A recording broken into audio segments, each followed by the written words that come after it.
नमस्कार। क्या आप जानते हैं कि इनकलाबी या जनता से जुड़े गीतों की अपने देश में जो परंपरा है वो कब से और कैसे शुरू हुई? आखिर क्यों जन आंदोलनों के मुख्य हथियार के तौर पर यह सांस्कृतिक जागरूकता एक अभियान की तरह चलती रही और आज होने वाले तमाम आंदोलनों को भी एक जुझारू और जोश से भरने का काम ये गीत कैसे करते हैं? संघर्षों से उपजे और जनता के सवालों और दर्द को सामने लाने वाले ये गीत क्यों सरकार या सत्ता के लिए एक बड़ी चुनौती रहे और क्यों ऐसे गीतों को लिखने वाले संवेदनशील और जन गीतकारों को सरकार या तो अर्बन नक्सल कह देती है या फिर इन पर किसी न किसी तरह कोई न कोई जुल्म ढाए जाते रहे हैं। अभिव्यक्ति के इस अंक में हम बात करेंगे ऐसे ही जन गीतों और इन्हें रचने वाले संघर्षशील कवियों की, जिन्होंने अपना पूरा जीवन आम जनता के आंदोलनों को अपने गीतों के जरिए मजबूत और तेज करने में बिता दिया।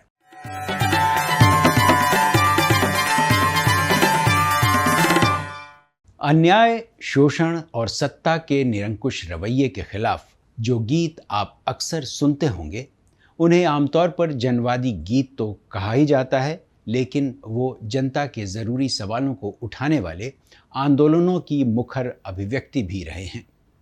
अक्सर जो नाम लिए जाते हैं उनमें गोरख पांडे, दुष्यंत कुमार, अदम गोंडवी, गिरीश तिवारी गिरदा से लेकर शंकर शैलेंद्र, कैफी आज़मी, साहिर लुधियानवी जैसे गीतकार होते हैं। लेकिन 20वीं सदी के इन रचनाकारों से पहले क्या अपने देश में जनगीतों की कोई परंपरा रही है? कैसे धीरे धीरे ये गीत जनता के लिए ज़रूरी बनते चले गए और आंदोलनों के मुखर स्वर बन गए?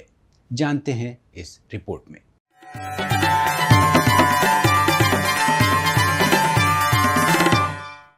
झकझोर दुनिया जनता के आवे पलटनिया ले झकझोर दुनिया। अरे भगत सिंह अम्बेडकर के बनावा हिंदुस्तान की लड़े चली जा, सिर में बानी के काफानावा की लड़े चली जा। चाले लेकर चलना जब तक रात बाकी है, संभल कर हर कदम रखना कि जब तक रात बाकी है।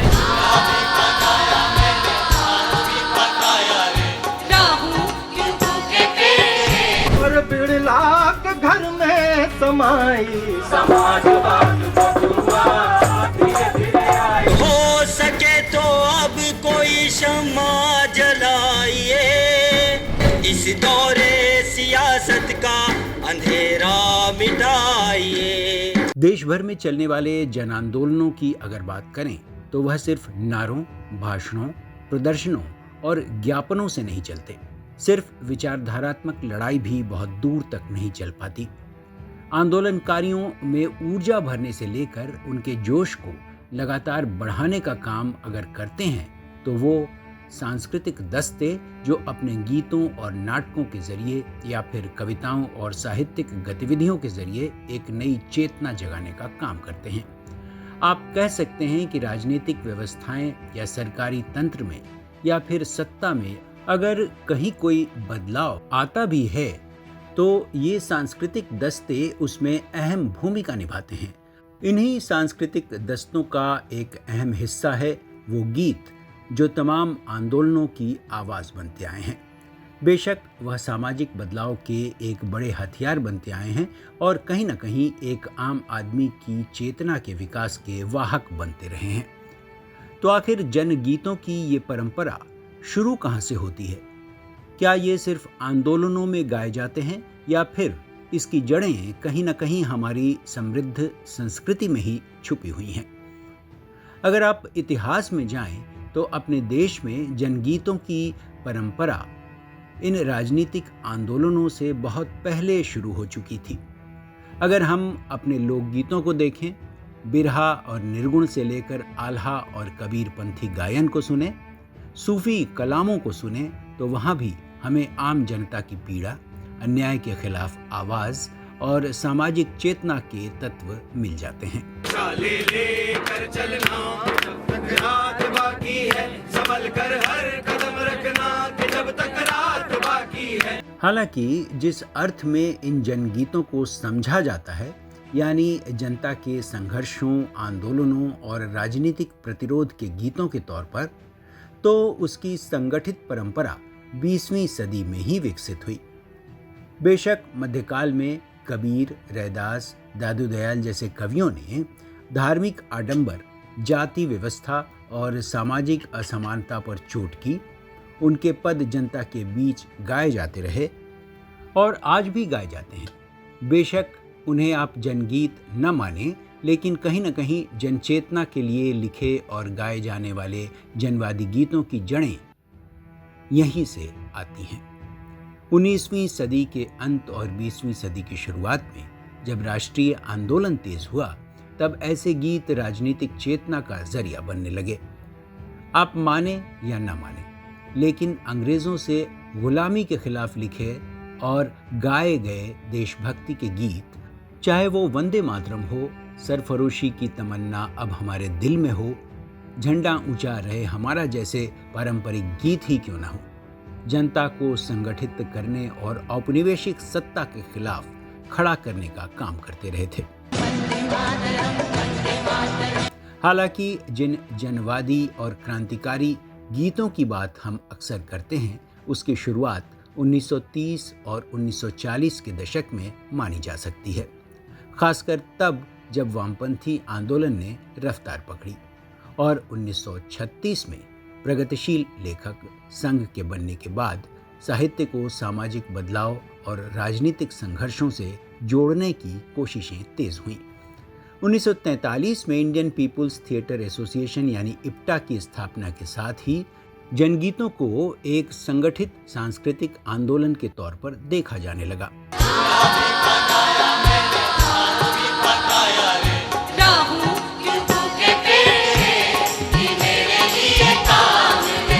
इप्टा का मानना था कि कला केवल मनोरंजन नहीं, बल्कि सामाजिक बदलाव का हथियार भी है। इसी दौर में सलील चौधरी, हेमांग विश्वास, कैफी आजमी, साहिर लुधियानवी, शंकर शैलेंद्र जैसे रचनाकारों ने किसानों, मजदूरों और आम जनता के संघर्षों पर खूब गीत लिखे। 1940 के दशक में बंगाल का तेभागा आंदोलन और हैदराबाद राज्य का तेलंगाना किसान विद्रोह जनगीतों के विकास में निर्णायक साबित हुए। किसानों की सभाओं में ऐसे गीत गाए जाते थे जिससे लोग आंदोलन के मकसद को समझें। बेशक ये गीत सुनने में मधुर होने के साथ ही उन लोगों तक भी गहराई तक पहुंचने लगे जो ज्यादा पढ़े लिखे नहीं थे। संगठनों के जनाधार को बढ़ाने में भी इन गीतों की भूमिका रही। देश के नेता सारे यारों करते कांड हवाला, उनके संग में मिल गए यारों सारे अफसर आला, किसानों की मेहनत लूटे बड़े व्यापारी लाला। सही अर्थों में देखें तो यहीं से जनगीत आंदोलन का स्थायी हिस्सा बन गए और 1967 के नक्सलबाड़ी आंदोलन के आते आते जनगीतों का एक नया दौर शुरू हो गया। खासकर बंगाल, बिहार, उत्तर प्रदेश, आंध्र प्रदेश, मध्य प्रदेश, महाराष्ट्र और केरल तक में इन गीतों की गूंज सुनाई देने लगी। ये गीत सीधे वर्ग संघर्ष, भूमि अधिकार और राज्य सत्ता के विरोध की भाषा बनते चले गए। अगर देखें तो 70 से 80 का दशक ऐसे गीतों का स्वर्णकाल रहा। ये एक ऐसा वक्त था जब छात्र आंदोलन, मजदूर आंदोलन, किसान आंदोलन और इमरजेंसी के खिलाफ आंदोलन तेजी से बढ़ गए थे। इसी दौर में गोरख पांडे, अवतार सिंह पाश, विजेंद्र अनिल, अदम गोंडवी, दुष्यंत कुमार, रमाशंकर विद्रोही, शलभ श्रीराम सिंह, बल्ली सिंह चीमा, गिरीश तिवाड़ी गिरदा और तेलुगु में गद्दर जैसे तमाम कवियों ने ऐसी रचनाएं दी जो आज भी हर आंदोलन में गूंजती है। गोरख पांडे का हम लड़ेंगे साथी या फिर जनता के आवे पलटनियां हिलेले झकझोर दुनिया शायद हिंदी का सबसे लोकप्रिय जनगीत बन गया। झकझोर दुनिया जनता के आवे पलटनिया हिलेले झकझोर दुनिया। वहीं आदम गोंडवी का 100 में 70 आदमी फिलहाल जब नाशाद हैं, हर आंदोलन की आवाज बनते गए।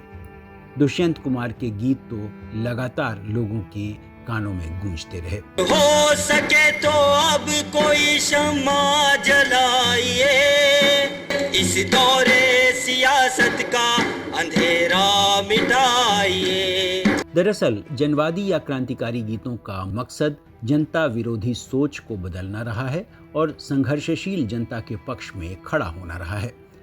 खासकर बिहार में जब जमीनों पर अवैध कब्जे, भूमिहीनों पर जुल्म, जमींदारों की ओर से किया जा रहा खेत मजदूरों का दमन बढ़ा, जातिगत उत्पीड़न से लेकर मजदूरों का शोषण बढ़ा और सत्ता ने जिस तरह जनता के खिलाफ जमींदारों और अमीरों का साथ दिया, उससे जनवादी गीतों का स्वर स्वाभाविक तौर पर सत्ता विरोध का रहा। इन गीतों में एकता की बातें होती, लेकिन हर तरह के अन्याय का विरोध होता, सांप्रदायिक ताकतों और विभाजनकारी ताकतों का विरोध होता। अरे भगत सिंह अम्बेडकर के बनावा हिंदुस्तान आवा की लड़े चली जा, सिर में बानी के काफन आवा की लड़े चली जा। बेशक ऐसे गीत जनता के करीब होते और हर तरह के शोषण के खिलाफ प्रतिरोध के गीत माने जाते। सत्ता का निरंकुश चेहरा कई बार जनगीतकारों के खिलाफ नजर आता और इन पर शिकंजा भी कसा गया, लेकिन मौजूदा दौर में भी ये गीत मजदूरों, किसानों, छात्रों, महिलाओं, दलितों, आदिवासियों की आवाज बनते हैं। खास बात यह है कि जनवादी गीत केवल वामपंथी आंदोलनों तक सीमित नहीं रहे। समाजवादी, दलित, स्त्रीवादी, पर्यावरण और क्षेत्रीय आंदोलनों ने भी अपने अपने जनगीत विकसित किए।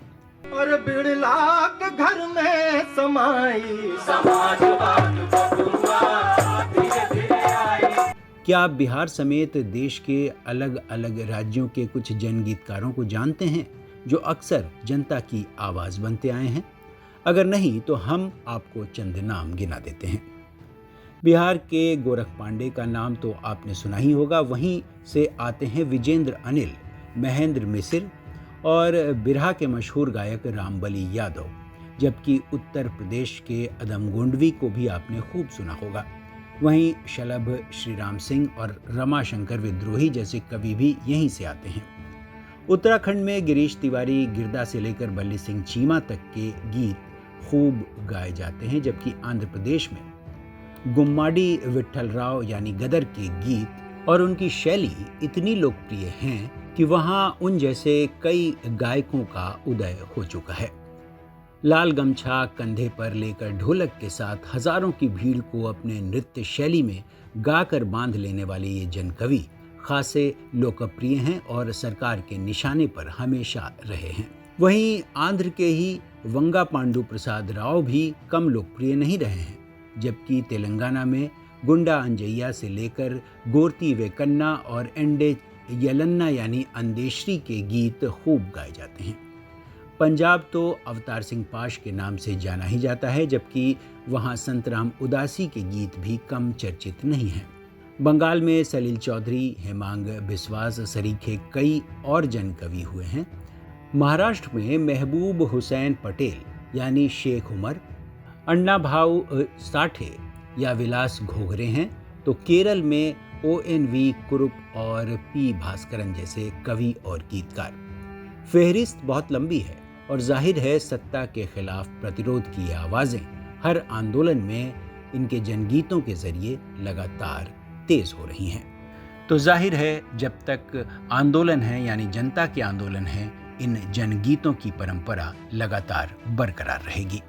सुनिए और इन गीतों के दर्द को महसूस कीजिए और अपने अंदर एक नई ऊर्जा भी भरिए। ले मशाले चल पड़े हैं लोग मेरे गांव के, अब अंधेरा जीत लेंगे लोग मेरे गांव के। और चलते चलते आपको सुनाते हैं गोरख पांडे की चर्चित कविता, जिसे हमने लिया है उनके संग्रह समय का पहिया से।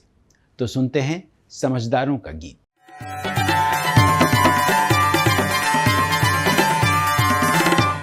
हवा का रुख कैसा है हम समझते हैं, हम उसे पीठ क्यों दे देते हैं हम समझते हैं।